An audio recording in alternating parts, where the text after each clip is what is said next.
I've decided to marry my mistress. I was in a traffic accident and had been hospitalized for 2 weeks. Just when I thought my husband finally came to visit, he suddenly showed up with his mistress and stated he will marry her. So, we're getting a divorce. Sign the divorce papers now. My husband, encouraged by his mistress, shoved the divorce papers at me with a smug look on his face. The children came to see me as soon as they heard about the accident. But my husband's actions were unbelievable. He had been neglecting the children and was absent from home because he was spending time with his mistress. I was sick of my husband's irresponsible behavior.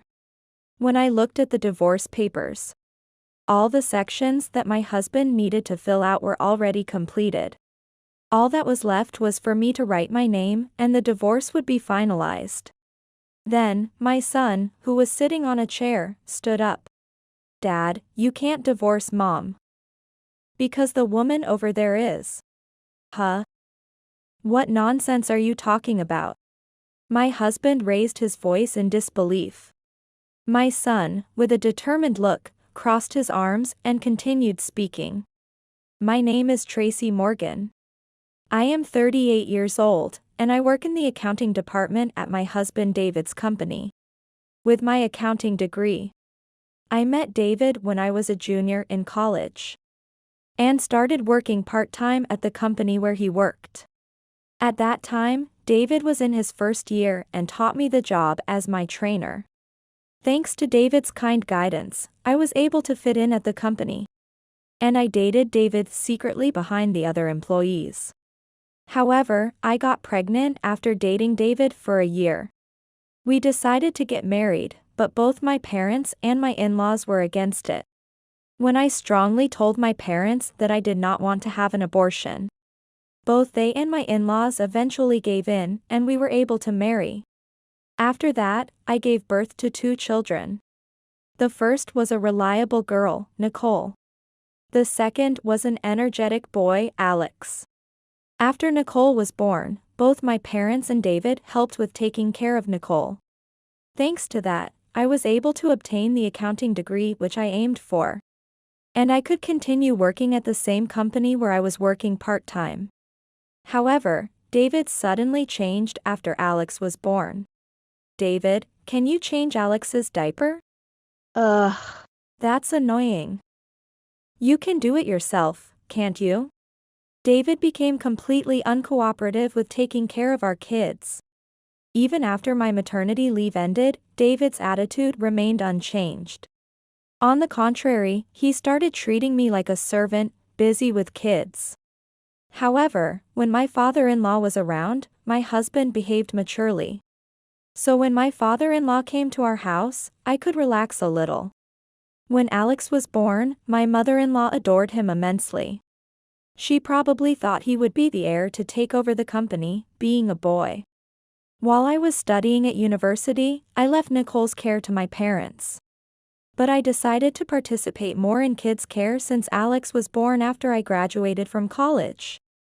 When I was discharged from the hospital after giving birth to Alex, my mother-in-law came to our house.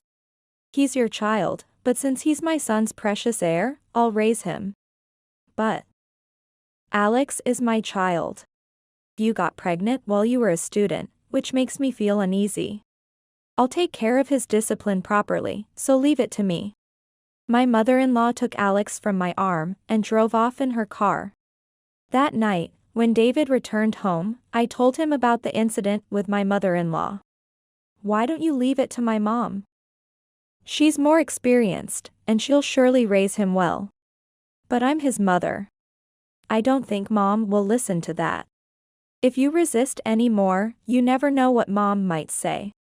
I was so shocked that my body stiffened. Seeing that, David smirked. When my mother-in-law found out that I told David about our interaction, she went into a rage.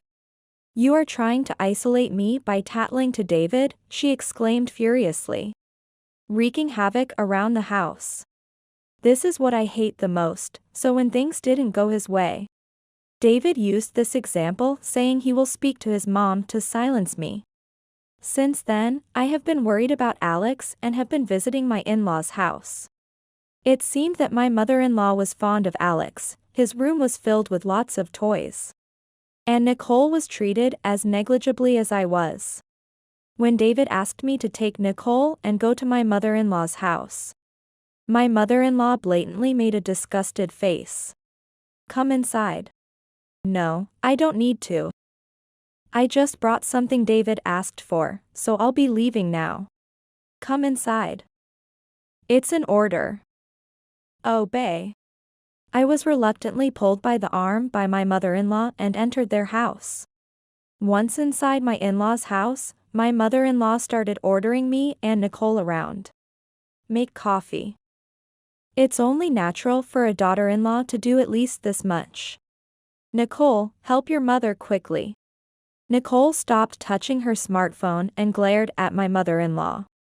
What's with that face? She slapped Nicole on the head. Ouch. That isn't abuse. Nicole. Calm down. That was all I could do to soothe Nicole. Nicole came into the kitchen and muttered complaints about my mother-in-law. Both Nicole and Alex knew about the terrible treatment I received from my mother-in-law and David. Nicole understood my situation well because she received the same treatment. And Alex, who is very perceptive, also knew. Mom and Nicole are here too. Alex, long time no see. Grandma, you were bossing Mom around again, weren't you? I could hear it clearly in the hallway. Alex, that's not true. Your eyes are darting around, sounds like a lie to me. Then Alex came into the kitchen and helped me with serving coffee. Alex, thank you as always.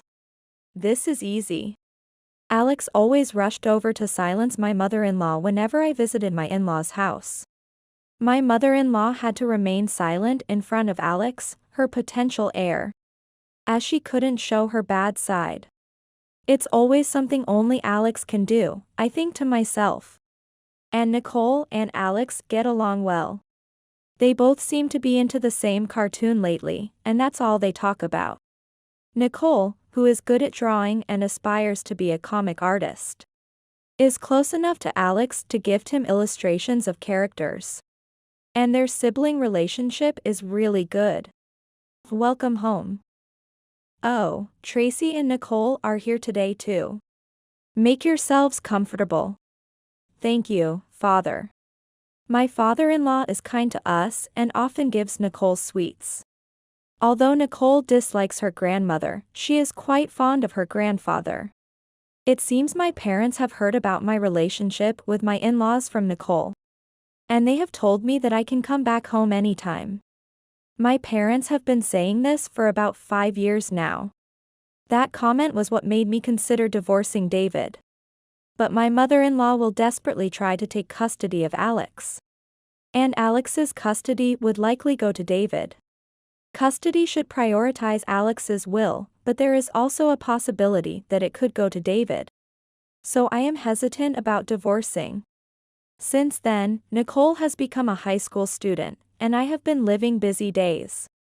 Then, a call came from David. In the middle of a weekday, could it have been an accident? Hello, what's up? Why are you calling at this time? Dad passed away. Your father? He seemed well when we met last time. It seems his chronic illness suddenly worsened. Anyway, Mom is worried, so could you hurry to the family home?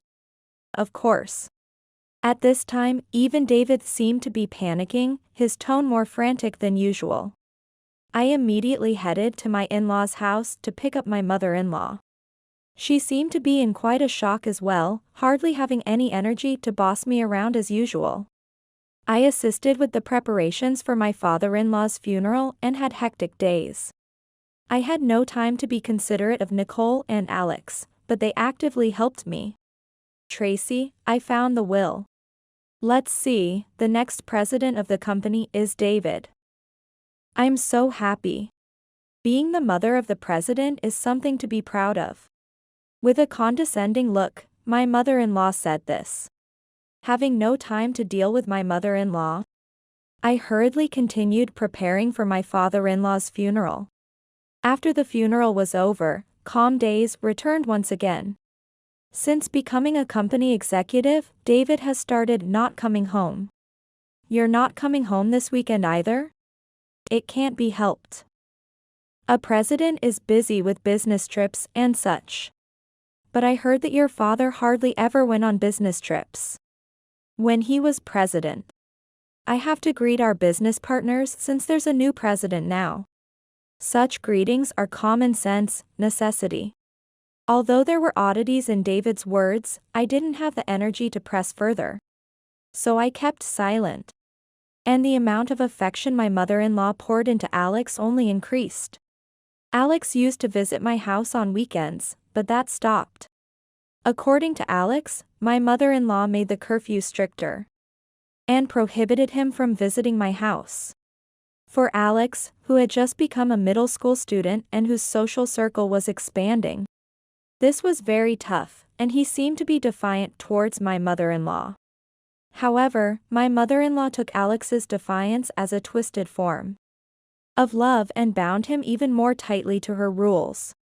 Alex seemed troubled by his relationship with my mother-in-law and called Nicole every month. 2 years after my father-in-law's funeral, Alex became a senior in middle school, and Nicole was in her second year of high school. One day, I received a call from my parents and brother, saying they were moving. My parents and brother would live in an apartment near my house, so that we could help each other in case something happened. That day, David returned home for the first time in 4 days, and I told him about this news. Huh? That useless unemployed is going to live near our house? There's a new apartment building across the street, right? They're going to live on the 5th floor there. An apartment. I've heard rents are quite high in this area. Why would your unemployed brother live there? He must be living off parents, right? It seems better for him to become independent and live on his own. While drinking beer, David kept disparaging my brother. Even though my brother wasn't there, I thought the insults were too harsh. The alcohol probably made his words even harsher. Thanks to this, I understood how David really felt about my brother. If he looked down not only on me but also on my family, then there was no point in continuing to love him. Finally, I decided to divorce. However, if it comes to a divorce, I must ensure that I can take custody of Alex.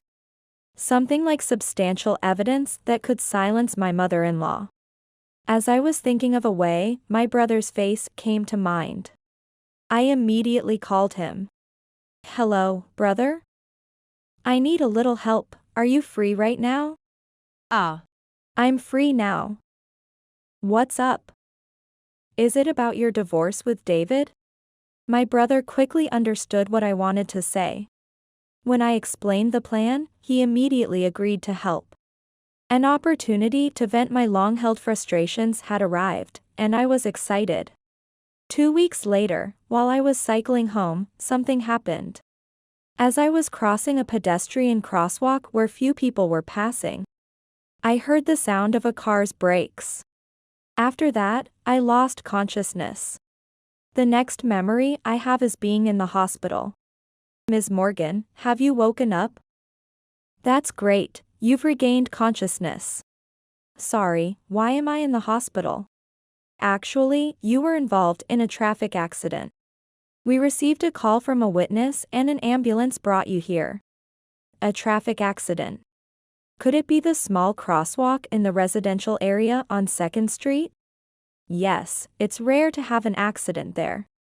Who was involved in the accident? They haven't found the person yet. According to a witness, it was a hit and run, and the police are currently investigating. Then, the door to the hospital room creaked open. Mom. Are you okay? I'm fine. I'm glad. But your face is covered in gauze. I've never seen you with so many injuries before. Thank you, Alex and Nicole, for coming all the way here. You must be on your way home from school, right? Don't worry about me, go home and study. Alex was looking around curiously. Nicole said, he looks like a cat that just came home for the first time, and chuckled.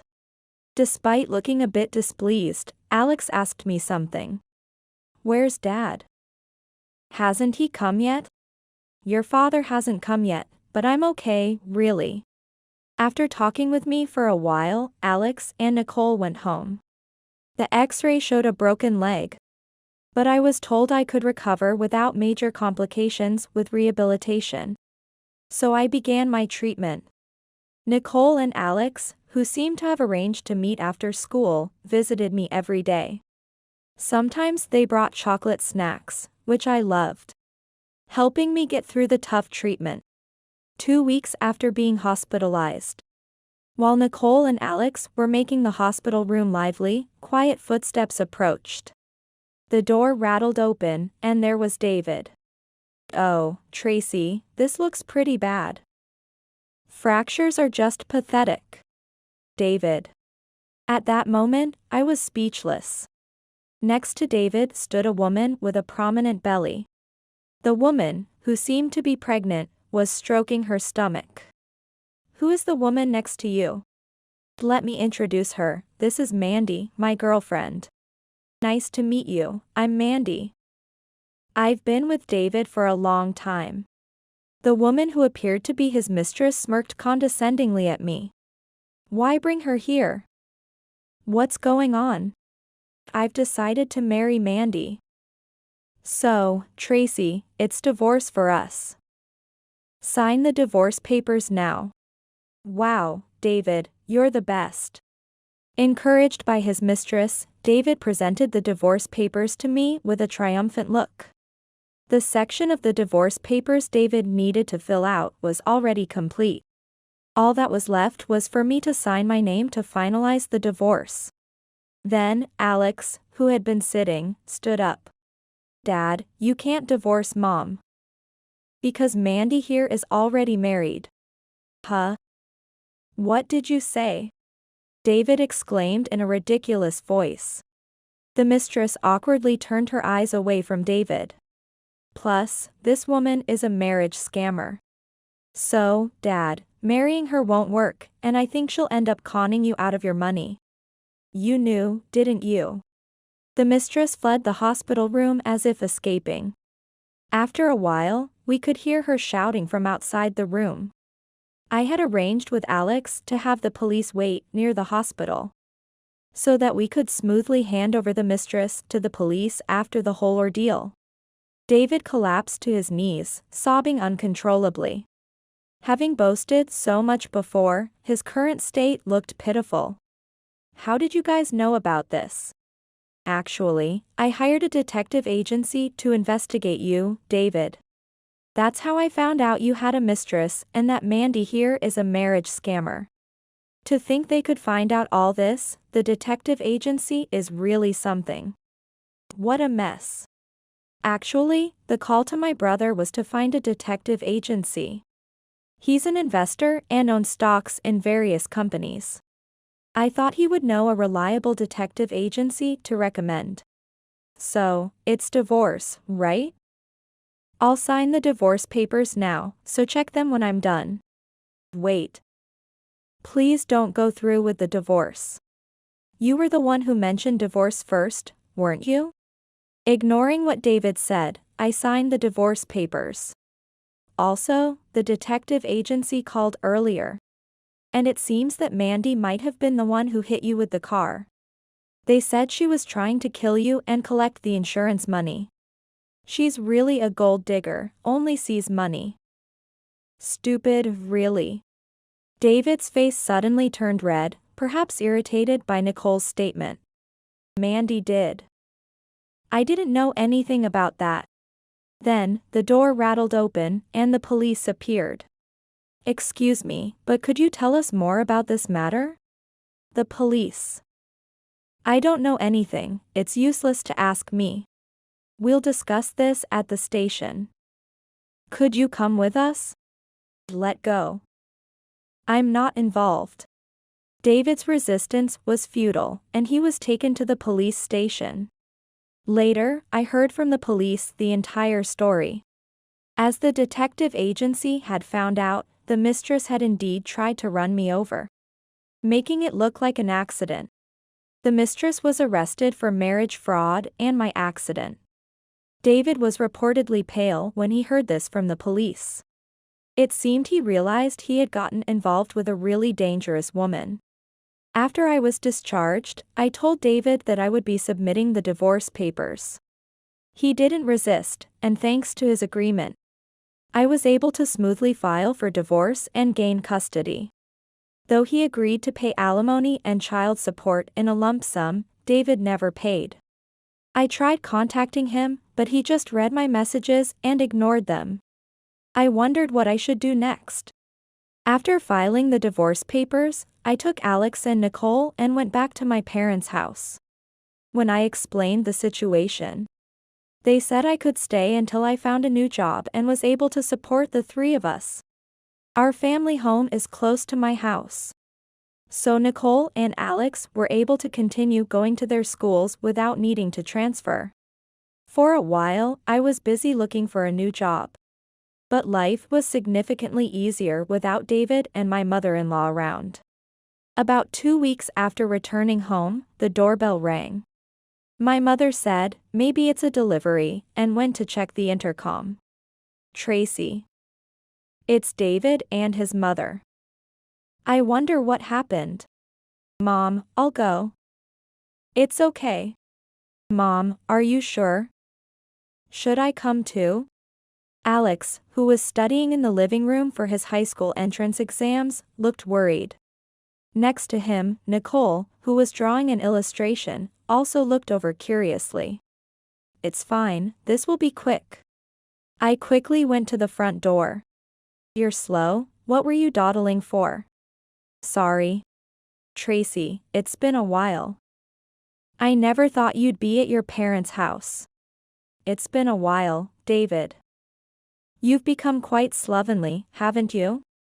David's clothes were wrinkled, and his hair was tousled as if he had just gotten out of bed.